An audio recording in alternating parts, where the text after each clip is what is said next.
कल्याण डोंबिवलीतील राजकारण पाहून शिसारी आली। आधी लवचिक भूमिका घेणाऱ्या राज ठाकरेंची उद्विग्नता। 20 वर्षात उद्धव आणि मला खूप काही उमगलं। बाळासाहेबांच्या जन्मदिनाच्या कार्यक्रमात बोलून दाखवली खंत।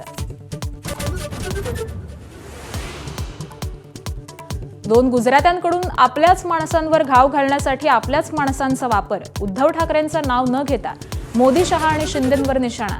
मेलो तरी 72 पण दोन गुजरातींचा गुलाम होणार नसल्याचीही गर्जना।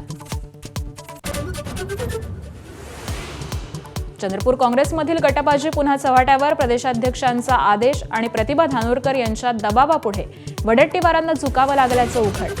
काँग्रेसची अखंड गटनोंदणी, धानोरकर समर्थक 13 जणांची पडताळणी झाली। अकोला महापालिकेमध्ये भाजपच्या सत्तेचा मार्ग मोकळा। शरद पवारांच्या राष्ट्रवादीचा भाजपला पाठिंबा। भाजप विरोधी आघाडी फुटली।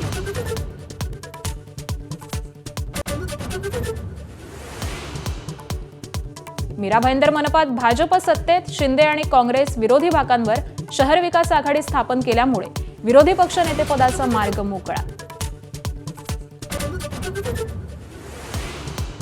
नांदेडमध्ये श्री गुरु तेग बहादूर साहिबजी यांच्या 350व्या समागम वर्षानिमित्त हिंदकी सादर सोहळ्याला आजपासून सुरुवात। दिवसभर विविध धार्मिक कार्यक्रमांची रेलचेल, तर पंजाबचे मुख्यमंत्री भगवंत मान यांच्या उपस्थितीत होणार कार्यक्रम।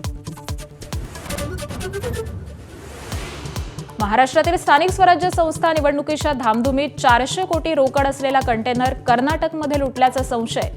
नाशिकमधल्या तरुणाच्या अपहरणानंतर पोलिसांकडून तपास सुरू।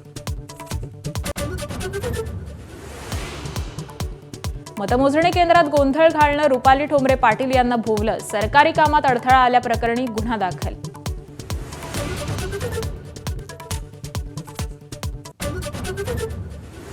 रायपूर T20 सामन्यामध्ये टीम इंडियाचा न्यूझीलंडवरती 7 विकेट्सनं विजय।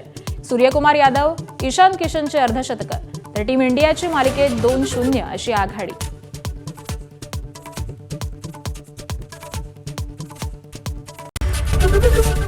एबीपी माझा, उघडा डोळे बघा नीट।